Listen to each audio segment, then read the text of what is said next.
नमस्ते बच्चों, आज हम 10th क्लास की हिंदी क्षितिज भाग 2 का पहला पाठ जिसका नाम है सूरदास का भावार्थ करेंगे। सबसे पहले हम सूरदास जी का जीवन परिचय करेंगे। सूरदास जी का जन्म 1478 ईस्वी में हुआ था। कुछ लोगों का कहना है कि इनका जन्म मथुरा के निकट रुणुक्ता या रेणुका नामक गांव में हुआ और कुछ का मानना है कि इनका जन्म दिल्ली के पास सीही नामक गांव में हुआ। ये मथुरा और वृंदावन के बीच गहून घाट पर रहते थे और श्रीनाथ जी के मंदिर में भजन कीर्तन करते थे। इनकी मृत्यु 1583 में पारसोली नामक स्थान पर हुई।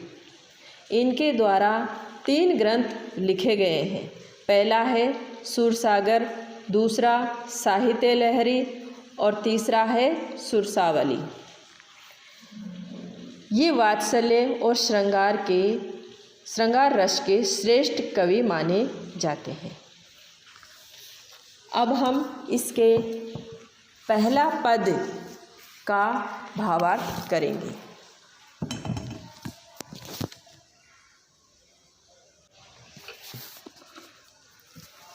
पहला पद है उदो तुम हो अति बड़भागी। अति का अर्थ होता है बहुत, बड़भागी भाग्यशाली।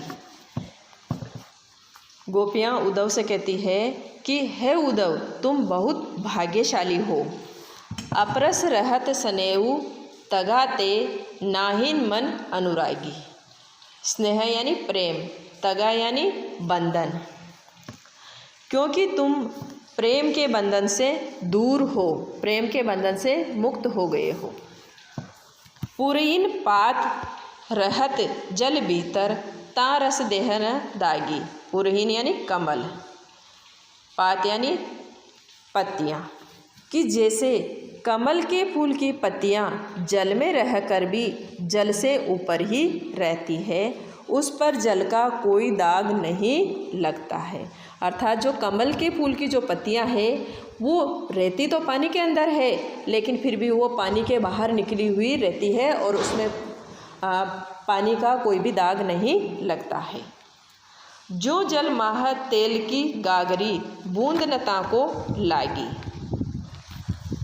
कि जिस प्रकार तेल की जो गगरी है उसको जल के अंदर पानी में डुबो देने पर भी उस पर पानी की एक बूंद भी नहीं ठहरती है।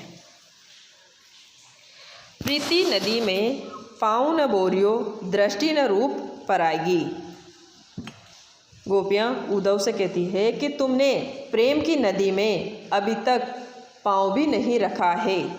तुम्हारी जो दृष्टि है यानी नज़र है किसी के रूप को देखकर उसमें उलझी नहीं है। अर्थात तुमने किसी से प्रेम नहीं किया है, इसलिए तुम इन सब बातों को नहीं समझ पाओगे। सूरदास अबला हम भोरी गुर चीटी जो पाएगी। गोपियाँ कहती है कि लेकिन हम अबलाएं भोली भाली है। हम तो जैसे गुड़ में चींटी या मक्खी बैठ करके चिपक जाती है और चिपक कर वहीं मर जाती है, हम अबलाओं की भी वैसी ही स्थिति है। हम भी श्री कृष्ण के प्रेम में वैसे ही डूब गई है। अब हम इनके दूसरे पद्य का भावार्थ करेंगे। मन की मन ही माज रही। इसका अर्थ है कि गोपियाँ उद्धव जी से कह रही है कि मन की बात मन में ही रह गई है। अर्थात हम जो श्री कृष्ण से कहने वाले थे वो मन की बात हमारे मन के अंदर ही रह गई है। कहिए जाए कौन पे उधो नाही परत कहीं। अब किसे जाकर अपने मन की बात कहें। अवधि आधार आस आवन की तन मन विता सही। कि कृष्ण जी के वापस लौट आने की आशा में गोपियों ने तन मन की जो व्यथा है, पीड़ा है, वो सहन की है। यानी पहले तो हमने श्री कृष्ण जी के लौट आने की आशा में हमारे जो तन मन की पीड़ा थी, दुख था, उसको हमने सहन किया। अब इन जोग संदेशनी सुनी सुनी विरहनी विरह दई।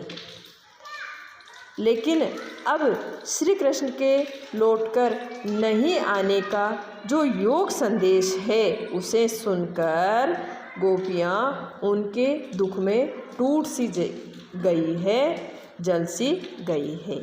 यानी पहले तो हमें आशा थी कि श्री कृष्ण जी आएंगे और हम उन्हें अपनी जो भी पीड़ा है वो उनको बताएंगे, लेकिन अब जब उनका योग संदेश मिला तो उसे हम सुन करके उसको सुन करके गोपियाँ विरह से टूट सी गई है। चाहती हुती गुहारी जीत ही ते उत ते धार बही। कि जिसे हम रक्षा के लिए पुकारना चाहती थी, हुती गुहारी यानी रक्षा के लिए पुकारना चाहती थी, उतते धार बही, वहाँ से तो दुख की धारा बही है, यानी दुख की धारा बह रही है। जिसको हम अपनी रक्षा के लिए पुकारना चाहती थी, वो तो हमें दुख दे गया है। सूरदास अब धीर धरही क्यों मर ज्यादा न लही।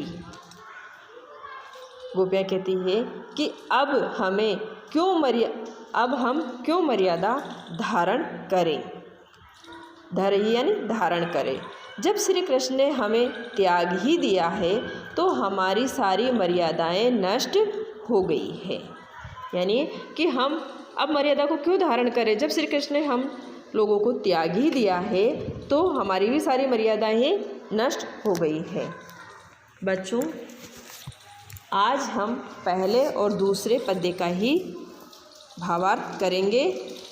आप लोग इन्हें अच्छी तरह से सुने, समझे और जो समझ में नहीं आए उसे कमेंट बॉक्स में कमेंट करके बताएं।